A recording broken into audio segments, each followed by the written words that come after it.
Today we're gonna look at the letter that Scott T. Wendelsdorf, who was unfortunate enough to be Lorne's lawyer, wrote to him. I made a long video analyzing it, but I lost it. Basically, I was saying that Scott T. Wendelsdorf is not a bad lawyer, but he's not really a good lawyer. Or perhaps it should be more accurate to say that he really didn't give a shit about Lorne, you know? Like, the more I studied the plea agreement there, the more I realized that Lorne should have pled not guilty. Of course, he was going to get sentenced either way. He was going to be convicted if he pled not guilty. Like, it's not like he was going to walk out, you're not guilty, my good sir, my good sire. But if he pled not guilty and he was found guilty, he wouldn't really have a sentence longer than what he received. Like, he received more than the average sentencing guidelines. He received 60 months instead of 48. And if he had pled not guilty, maybe after a couple months, the prosecutor would have come with another offer. And basically, in the letter, the prosecutor is going to be bluffing with charging a child production of child pornography. But the more I study his case, the more I talk to people, there's no way Lorne is going to get convicted for attempted production of child pornography. It simply does not satisfy the burden for a criminal conviction. Make no mistake, Lorne was going to produce child pornography. He was going to. Like, there's no doubt in my mind. But from a criminal court, it's not enough, you know. Just because you know something doesn't mean that, you know, as much as I hate to admit it, maybe there's a chance that Lorne would have said, like, no, I'm not going to take any pictures. Because he brought a camera to the house, and he talks in his chat log about taking pictures of his penis and her vagina, meaning Kayla, a 13-year-old. But what somebody says on the chat log and what somebody actually does, it's kind of different. You know, you cannot really go like, oh, you said you were going to do it in the chat log and you brought a camera, you were going to produce child pornography. You don't know that. You don't know. I'm not an expert, but I've talked to a couple of people, including a lawyer in the U.S., and he basically said that this isn't a charge that is like kind of a gray zone. You need to have strong evidence. Like, it's like when you solicit a prostitute, it needs to be clear that you're soliciting her for sex. Let's say you just pick a girl on the street and you say, hey, you want to come with me and have a good time. And now they say, haha, you were going to have sex with that woman. And you say, no, I mean a good time, meaning we're going to go to a bar and drink. I wasn't going to pay her for sex. You know, it's like soliciting sex from a prostitute. If you're accused of that, the evidence needs to be tight. You cannot just go with a, yeah, I'm going to do it. You know, you need a lot of backup evidence. So with Lorne, he talks about it once. He brings a camera to the house. Lorne says he was going to pawn it. At first, it sounded like bullshit. You know, he said he stopped at a pawn shop and he wanted to pawn his camera for money for gas because he was so desperate to go see her, to see Kayla. At first, I said it sounds like bullshit, but now that I think about it, it's kind of plausible. I actually believe that he did do that. I believe that he did go to a couple of pawn shops, try to pawn his camera to get money for gas. It's the kind of thing you expect from someone like Lorne. So if I was a member of the jury, I would acquit him on the attempted production of child pornography. The evidence is not strong enough. There's too much of a huge risk to convict an innocent man. So on that part, the production of child pornography, it's a bluff. So I would have called the bluff from the prosecutor. But at the same time, the prosecutor has such a strong case. There's no way Lorne is going to plead not guilty and be found not guilty. You just know he's going to get convicted. Like, even if the prosecutor sleeps through the trial, the evidence is too strong. You know, you have the full footage, you have the chat log, you have everything. Lorne is going to get convicted. But maybe instead of accepting 60 months, you see here, 60-month sentence higher than the 46-month sentence, maybe Lorne would have been convicted to 48 months or 46 months, you know. So by refusing the plea deal, he had very little to lose. The only thing he really had to lose was any sentence in the state court running consecutively with your federal sentence. But that's not really the prosecutor's decision, you know. Because what really fucks Lorne in that story is that he crossed a state line. So he has both a state charge and a federal charge, you know. And I think that's kind of unfair, you know. It's not really fair that you did one crime, but you crossed state lines, so now it's two crimes. I think it's kind of messed up, and they were threatening to say like, okay, both sentences are going to run consecutively. Again, if you refuse the plea deal here, there's no guarantee that they're going to run consecutively. Because, you know, I don't know the U.S., I'm not an expert, but Lorne only did one crime, okay? It's not like he did a string of robberies through the states and ended up with 2 consecutive sentences out of 1 crime. It seems kind of weird. And in fact, a couple of years after that, Lorne is going to get fucked because he's not going to get credit for his... he's going to lose 120 days credit in jail because of some weird exception in the law. So, in fact, when the lawyers are going to present it, when the judge is going to present it later on, the judge is going to say, Lorne Armstrong accepted the plea deal in exchange for no charges for blah, blah, blah, child pornography, and the guarantee that the sentences run consecutively. But at the same time, I think the sentences would have run consecutively no matter what. Even if he was found guilty, I think the judge would have pronounced the time in state prison to count towards this federal sentence. I'm not an expert, maybe not. I've spoken to a few people that said, no, you're going to get 2 sentences, one after the other. But it just doesn't make sense that a prosecutor with such a strong case would offer both sentences to run concurrently when he could go for consecutively. Why would he offer that, you know, when he could have... Basically, why would he offer the sentences to run consecutively if he could get them to run concurrently? My understanding of the game theory of the prosecutor is that Lorne was going to get his sentence running concurrently anyway.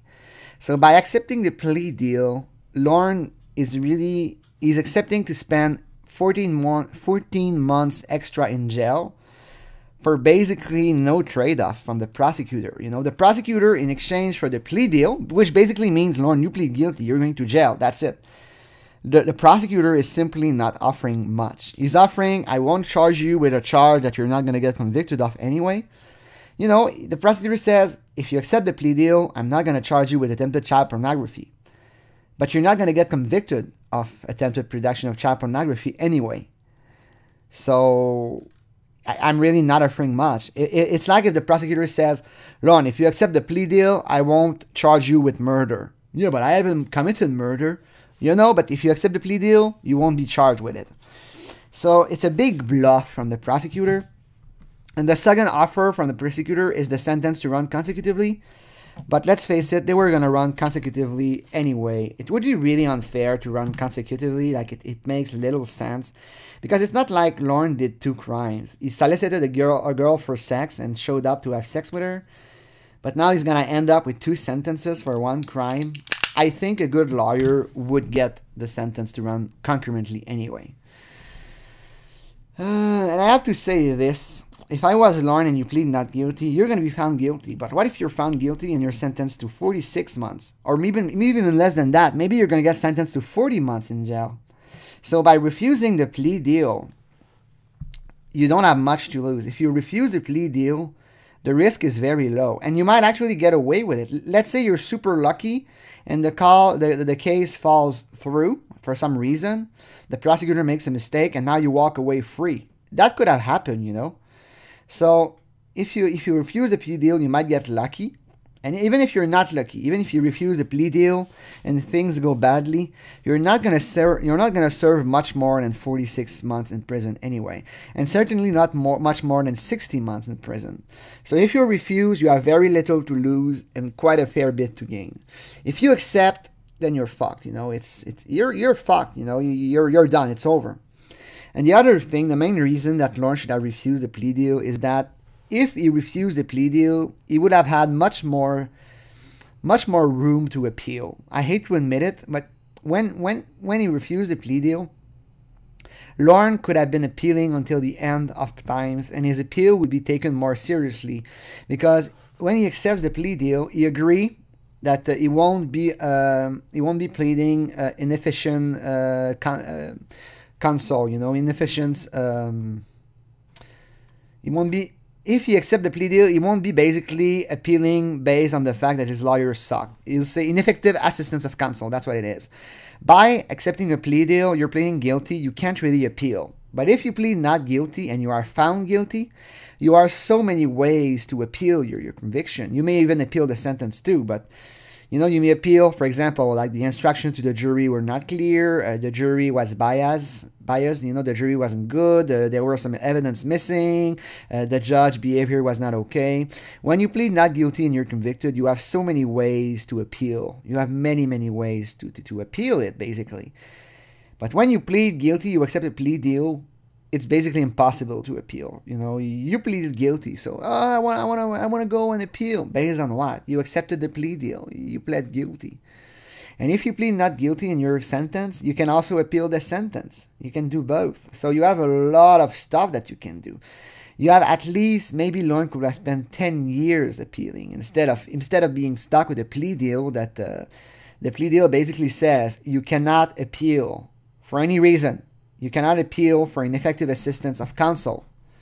You cannot go and say my lawyer sucked. You cannot do that. Lorne is going to do it anyway, and he's going to get shut down. He's going to go and say, well, my lawyer sucks.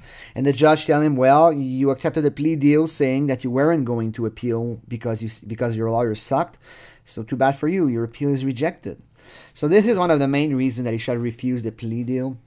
The last reason he should have really refused the plea deal, aside from the fact that he's not a good plea deal, again, the prosecutor would have probably offered a lesser sentence after about 6 months. He might have offered 50 months.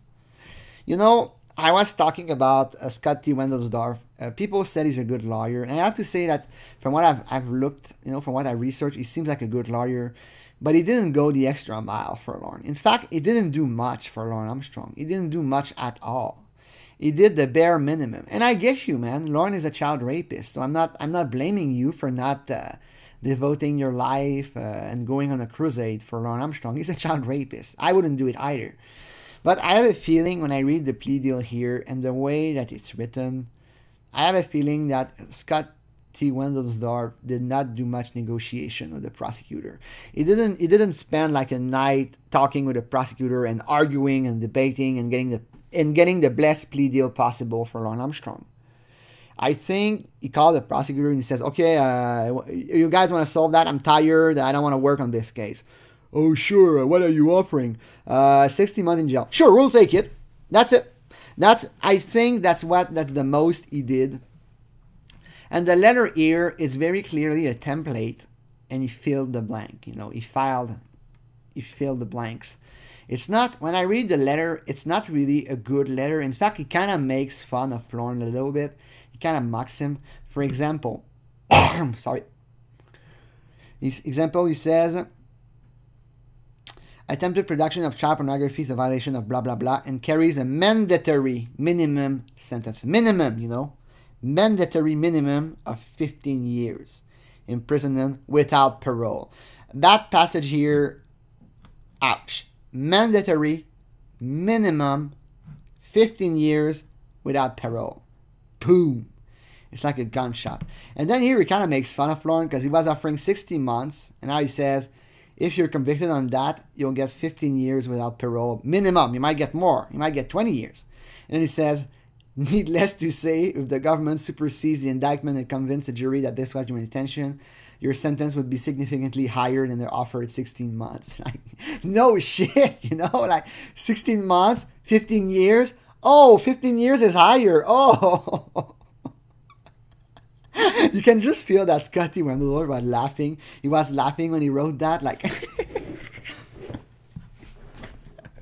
And then he goes like, we have calculated your criminal history as 1, offense level of 26, category 1, 63 to 78 months. So he says basically, if you are found guilty just on the traveling to have sex, you're going to get 60 to 78 months, which is more than the 60 months here. And then he says, an offense level in a criminal history category of 1 result in a mandatory sentencing range of 188 to 235 months. I wish he had written between parentheses, like, laugh out loud. Like, that's a long shit-ass time, like, 235 months, that's 20 fucking years.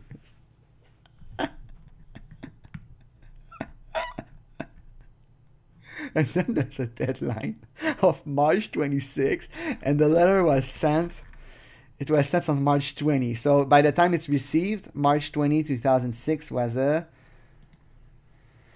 March 20 was a Thursday. So it was received on the next day, March 21. So Lorne, you have 1, 2, 3, 4, 5, 6. You have 6 days to accept or refuse a deal that's going to send you to jail for 5 years. That's not a lot of time. Let's agree that courts typically move very slowly. Let's agree on that.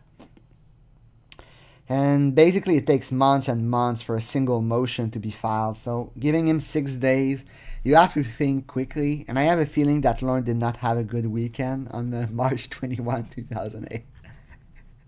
And then Lorne says, like, no explanation of what a binding agreement is. Like, what do you mean you don't understand?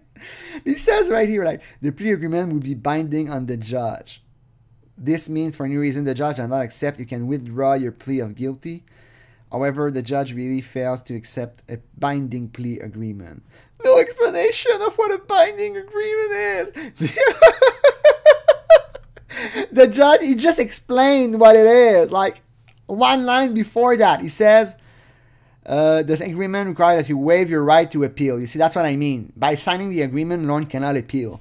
He's going to appeal anyway, but not in a very skilled manner. So he should have refused the plea deal just to keep his appealing right correctly. He likes to appeal, you know. So if he didn't plead guilty, he could have appealed this until the end of time. And habeas corpus writes, and agree not to seek a downward departure from your criminal history category or argue for any other sentence than that provided in the agreement. And then he says, the plea agreement will be binding. This means that if for any reason the judge does not accept the agreement, you can withdraw your plea of guilty. He just explained what a binding agreement is. That's what it is. It is, you have a binding agreement. If the judge does not accept it, you can withdraw your plea. That's what it is. And then Lorne writes, no explanation of what a binding agreement is. I didn't know I was bound by the terms of an agreement. I didn't know I would actually go to jail. What a dumbass. And the more I read this letter, the more I realize that the defender is very subtle, but he's basically telling Lorne, accept the plea deal. You know, accept the plea deal, Lorne. That's what he's saying. And I can understand his point of view because Lorne is going to get convicted anyway. Lorne's chances of getting acquitted at trial are pretty much zero. Or if we are to be conservative, perhaps 1 in a million. Perhaps he will get like, in the jury, we'll have like 10 men that were caught on to catch a predator and they're going to acquit him out of spite. But other than that, he's going to get convicted. So I understand the defender to say that. But at the same time, if I was Lorne's lawyer, I would say, you're going to plead guilty, but not now. Okay, let's refuse the plea agreement. The prosecutor is going to offer us something better. And even if he doesn't, and we go to trial, you're not risking much. You know, you might even get less time than the plea deal. Like, it's such a bad plea agreement. And I really feel that the defender did the minimum. And he could have gotten a way better deal for Lorne. Could have gotten like 3 years in jail, maybe, 36 months. You can at least negotiate the time in jail, but no, it just takes it right away. But you can really feel that he really recommends Lorne to take it, but very subtly, not very like, take the deal, Lorne. Probably because he didn't want to work on that case. The lawyer probably did not want to spend time working on that case. He's like, just accept it and be done with it. I don't want to prepare a trial for you. You're going to lose anyway. And you're a pedo, so I don't really want you to walk away. I don't want to do a good job at trial and you're going to get acquitted. And I don't want to spend some extra time working on your case. So just accept it and we'll be done. And I'll take my check from the government and that'll be the end of it. If I was Lorne Armstrong, I would refuse that deal and I would fire my attorney. And I would say, I want another attorney. I want a real attorney, not a public defender that does basically nothing. But the thing is, Lorne doesn't have any money. So what can you do? They're going to give you another public defender, and chances are that the other public defender will do the same thing, So it's kind of he's kind of stuck between a rock and a hard place. I really feel that if Lorne had money and he could hire a good criminal attorney that's going to argue his case, I feel he could get that down to probably 46 months. So just because he had no money, he spent an extra year and 2 months in jail. It's kind of unfair. And all the stuff he's going to bring after that, all the appeal and all that, it's kind of wasted because he already pled guilty. Like, he cannot go back in time and cancel his plea. You can't. It's impossible. Almost impossible. Like he's trying to say like, oh, I wasn't in the right state of mind. I was depressed and all that. But that's pretty easy to claim that, you know. So he should have pled not guilty to keep his appeal recourses intact and hopefully get a lesser sentence. Thanks for watching, everyone. Have a good night.